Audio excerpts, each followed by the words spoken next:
truth in the ring. You can hit me with the words you fling. Good afternoon, everyone from Singapore, and good day to all from other parts of the world. Welcome to the official Reign of Dynasties Worldwide Conference Call. Thank you for joining us today. I have now here with me CEO and Chairman of One Championship, Mr. Chatri Sityodtong, who is going to start with an opening remark. Chatri, please. Thank you, everyone, for the time to join this conference call. The big news for us for Reign of Dynasties is we've been holding back the location until this week. Singapore, it's going to be in Singapore. And the big news for us is that we are working very closely with the Singapore government. Even though borders are still closed across Asia, we will be able to this will be the start of our international events, but we're also working with other major governments across Asia for the same thing in terms of green lane visas and obviously special COVID protocols to ensure the health and safety of our athletes, our staff, and obviously the residents of any country that we are hosting our international events. So this is a huge thing for us, and we're super excited. And this card itself is also a very exciting one, especially for Asia, with the Muay Thai World Championship headed by Sam A, the legendary Sam A, who has almost 400 professional fights, won every major title in the world, facing the unlikely underdog in a classic, I'd say, Rocky story, Josh Tana, the unlikely contender who clawed his way through the rankings and defeated a legend in Andy Housen to earn his title shot. We also have a very exciting matchup as a co-main event with undefeated Alexei Toivonen, who's going to try to break through the rankings against Reese McLaren. And the other fights are also super exciting. I believe that most of these fights will not go the distance. And of course, I announced last night, October 30th, though I haven't revealed the location yet, will also be an international event. I've revealed the top 4 bouts of that event. And so with that, I'll kick it off to Q&A. What do you think this means for the people of Singapore to start living life as normal as possible? Obviously, COVID-19 had a negative impact on all global sports media properties around the world, but it's good to see that everyone is getting back up on their feet. We were down from March, April, and May, and we came back with our first live event in June in China, and then in July, August, September in Thailand. And obviously, Singapore being our first big international event again. Is super exciting. I think COVID has changed the sports industry in many ways. I think the first one is that content has always been king, but now producing content available for digital is paramount. It has always been part of One Championship strategy. But if you think about a large digital presence, a large social media presence, having a big content factory that's able to have tremendous output of number of videos or content stacks, very important. Our esports division actually did online tournaments across Asia during this whole pandemic, and achieved some very meaningful numbers in terms of viewership as well as in terms of revenues. So I think COVID again is a blessing in disguise. It's forced many companies around the world to rethink their priorities and simplify their business models. And I really believe that the strongest companies will thrive in this environment. And I'm super grateful for the team at One Championship, my team at One Championship's incredible creativity and resilience and excellence to be able to pull off event after event, even in this pandemic. Of course, it's empty stadium, which is a very different dynamic. but I think to the audience at home, it's just as exciting. And that's the most important thing for us. We are a sports media property. We're not an event company. So what we care a lot more about, the 150 countries that we're broadcast in and the viewership numbers in our core markets. Those are the things that matter most to us, not necessarily, how many people in the stadium. Of course, we'd love to have a full stadium, but in this environment, I foresee empty stadiums probably for the next 12 months around the world, at least. Sure, Chatri. Another question came in. One has announced the October 30th show. Could you let us know how many fights do you have, and what's another title shot that you're planning towards? I will talk about the October 30 card in more detail next week. I just, again, wanted to reveal the first four title bouts, Aung Lan Sang versus Renier Derrida, Christian Lee versus undefeated Yuri Lapicus, Martin Nguyen versus Tan Lei, and Zhong Jingnan versus Tiffany Teo. But, I'm not going to reveal the rest of the card at this time. Sure. What plans do you have with fighters like DJ and Eddie from the US? Will they be cleared to compete in upcoming cards? How will that work with international travel? Yes, definitely. We are solving those issues as we speak. And again, as I mentioned at the top of the call, we are working with multiple governments internationally to be able to create the same situation that we have in Singapore. So knock on wood that things come to fruition. But yes, I'm eager to get DJ and Eddie back in action ASAP. Sure. Any plans for Team Lakay in the Philippines? Any updates on the Filipino side that you can share with us? Yeah, well, I can say that on October 30th, a few Filipino fighters from Team Lakay will be competing. I can say Edward Falayang. I guess I'll reveal one more fight on the card is Edward Falayang versus Antonio Caruso from Australia. That will be also on the main card. Could you provide some insight into the COVID protocols you'll be undertaking in the Singapore show? Yeah, it's a super granular, everything from obviously pre-flight tests before they embark from their destination country, tests when they arrive, tests throughout the week. We've created a bubble with the hotel and transportation from the airport, and we have secured it every floor so that protocols maintained and that athletes remain in their rooms at all times. There's very strict protocol we have implemented. And then obviously post-event as well, there'll be more testing done before athletes are sent back home. Sure. Chatri, another question came in regarding the Atomweight Grand Prix. Could you share or elaborate on any detail, any idea of a start date or what names will be involved? I anticipate the Atomweight Grand Prix to start in January, and just in time, the winner of the Grand Prix will then face Angela Lee when she returns. Chatri, another question. It took a while to stage another live event because of the pandemic, and it also took us a while to do another one outside of Thailand. Could you talk us through the process that you and your group went through, and what were the plannings that happened behind the scenes? Sure. So, of course, when the pandemic first hit, and our last event was February 28th, and then Singapore, the country, went into full lockdown. People were not allowed to leave their homes for, I believe it was 45 days, around there. And it was obviously a very difficult time for not only Singapore, but for the world. And, we really focused on what could we do online, what could we do digitally.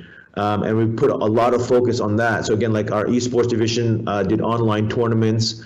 that hit some very strong viewership numbers and revenue numbers.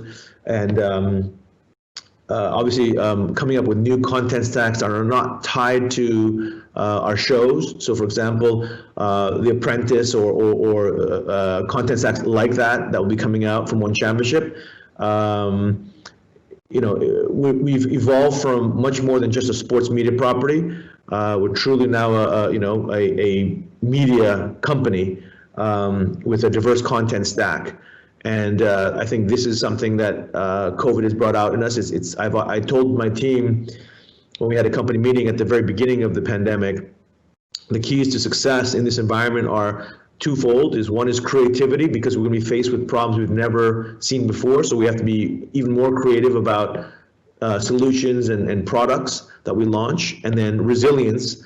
We're going to get more rejections and failures and obstacles and setbacks and mistakes than ever before, and having the resilience and the grit to fight through all of that.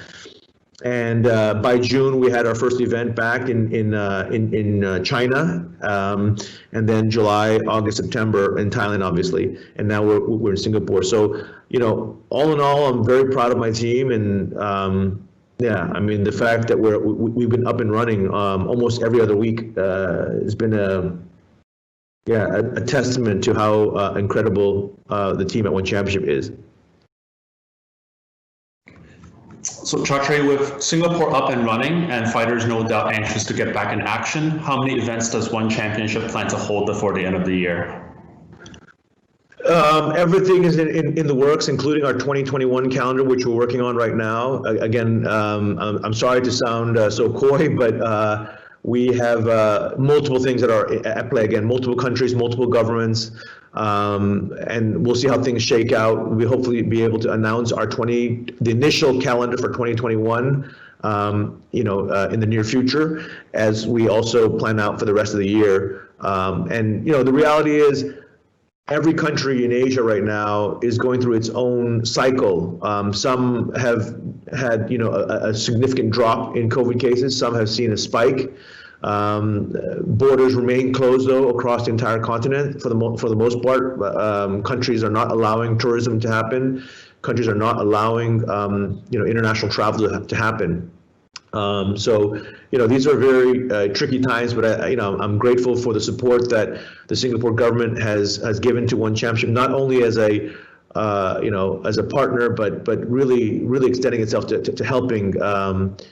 One Championship is the first international event, international production of any kind in Singapore, whether it's sports, music, or entertainment, allowed to have green lane visas with no quarantine to our athletes. There's no 14-day quarantine. They come in. Obviously, the COVID protocol is very, very stringent, and obviously the bubble between the airport and the transport and the hotel, and having security guards at every floor, having liaison officers with our athletes at all times.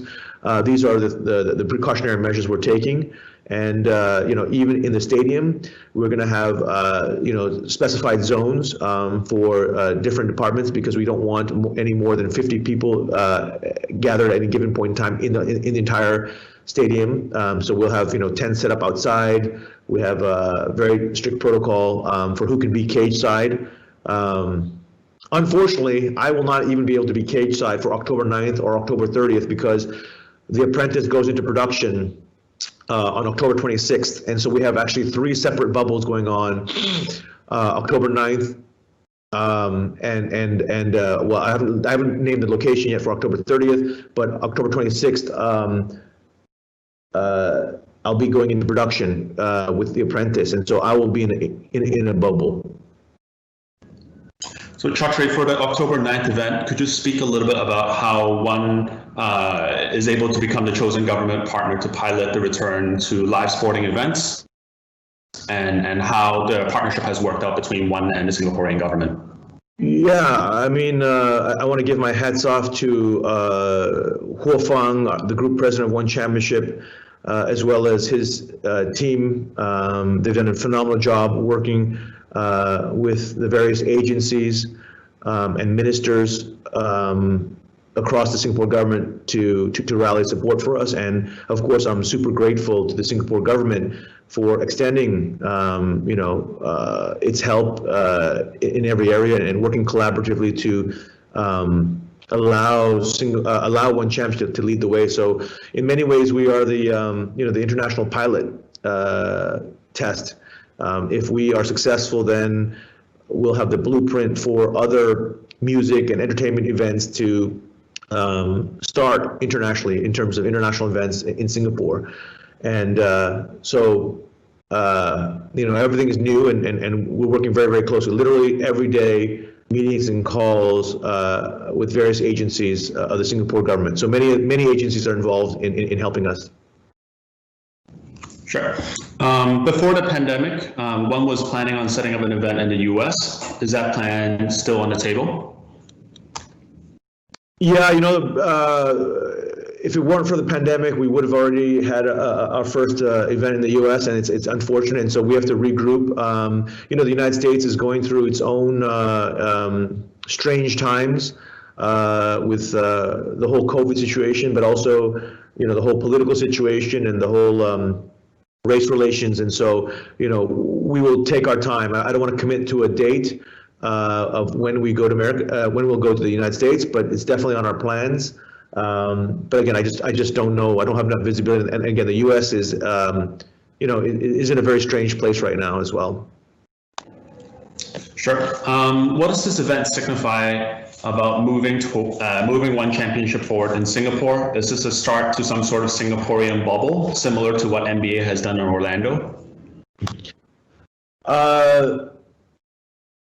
Again, we're working with multiple governments and multiple international locations. What I meant by this is the first of our international events was because we have many other things in parallel process right now that I'll hopefully be able to announce in the near future, so that the international events fully open up and it's not just dependent on one country. So that's what I meant by my announcement that Reign of Dynasties marks the first of many international events, but doesn't necessarily mean Singapore only. And again, October 30th, as I said, I haven't revealed the location yet. So Chatri, one more question. Any plans for all the heavyweights you have signed recently? So like fighters like Arjun Bhullar, any plans for them? Yes, actually, Brandon Vera and Arjun Bhullar have agreed to fight. I believe they've already signed the bout agreements, and we'll be making announcements for our next few cards, and so they'll be on it.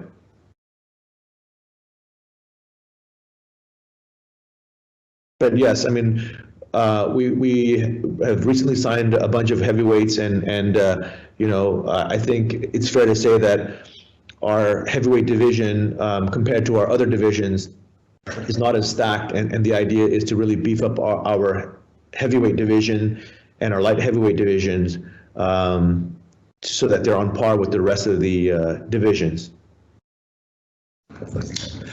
Chatri, do you want to comment on the main event this Friday? What should fans be looking forward to, and what's your personal view on what's going to happen? As I said, the main event for me is very intriguing, and I think a lot of eyes will be on it in Asia, just because Asia, Asian fans love striking arts, and Sam A is genuinely one of the greatest legends, pound for pound, to ever come out of Thailand. And but at the same time, he is the veteran lion, and Josh Tona is the unlikely underdog. And it would mean a huge thing for Australia and Australian martial arts if Josh Tona was able to pull off the upset. Obviously, Josh has knockout power in his hands, but Sam A will have the speed and experience advantage. It's a super tough one to call. Again, at some point, Father Time catches up with every athlete. And so the question, I think, on a lot of people's minds is that where Sam A is at? He's definitely at the twilight of his career. And I said Josh is, right in the prime of his career. So, can the underdog, young lion take out the old veteran lion in a classic Rocky story. So Chatri, as we're running out of time, the last question is, what have you and your team learned in the last few months, especially during the pandemic, and what learnings do you have for your fans? You know, I hate to sound trite, but the show must go on. And what I have learned personally is that my team at One Championship, the resilience, the passion, the excellence is just, you know, far exceeded my expectations, and just incredible effort. I mean, I would tell you that the morale internally at One Championship is at all-time high. People are just fired up. And, you know, I always say that crises, you really discover who you are as a person, who you are as individual and as a team. And one quote that comes to mind always is, you know, ships are not made for the calm waters of the harbor. Ships are made for the rough seas in search of new horizons. And great captains are made in rough seas, never in the calm of the harbor. And that's why I said, you know, I genuinely believe the best companies in the world will not only survive, they will thrive in the same way One Championship is thriving in this environment. The show must go on, and you will only see more and more shows from One Championship, more and more content stacks. And as I mentioned, The Apprentice goes into production October 26th. And that will be our first content stack by One Studios, our TV and movie division, launching general entertainment content. But we will still have a lot of our world champions featured on the show, as well as some guest celebrities. So it's going to be a lot of fun. You know, the show is not going to be at all like The Apprentice that people know in the United States. This edition of The Apprentice is going to feature not only the business challenges, but there's going to be adventure challenges, physical challenges with our world champions. And so literally, I believe this is going to be the world's toughest apprentice, because not only do you have to have razor sharp business acumen to win, but you need to show that you're physically and emotionally fit as well, because of the various tests that we're going to put the contestants through. So the only thing that's similar to the old version of The Apprentice of the United States is the name of The Apprentice and the $250,000 salary that the winner receives to work as my protege. Those are the only commonalities. Everything else you're going to see, it's a completely different revamped show, and it will have global distribution with our global broadcast partners. So it's going to be fun for all. There's going to be a lot of entertainment. It's not going to be about business. There will be obviously business elements, but a lot of it is going to be a lot of super fun games. I think, you know, the best analogy I can say is The Apprentice is going to be something like a cross between Amazing Race and Shark Tank, something like that. I mean, not exactly, but something like that. And you mix in all the One Championship world champions and a bunch of guest celebrities, as well as celebrity CEOs that'll be joining as well. Thank you, Chatri, and thank you everybody for listening. We had an excellent turnout and appreciate your time and focus. We thank you for joining our conference call today. If you have any further questions about the event on Friday, the event that Chatri talked about on the 30th, The Apprentice, any of our content stacks, you may direct them to Tammy Chan and any of our PR team in your specific countries. And if you have any interview requests for Chatri, to that same team. And don't forget to catch all the action at One Reign of Dynasties this Friday night live. Thank you very much. Thank you, Chatri. Thank you, everyone. Thank you. Thank you, Dave. You're a lifesaver.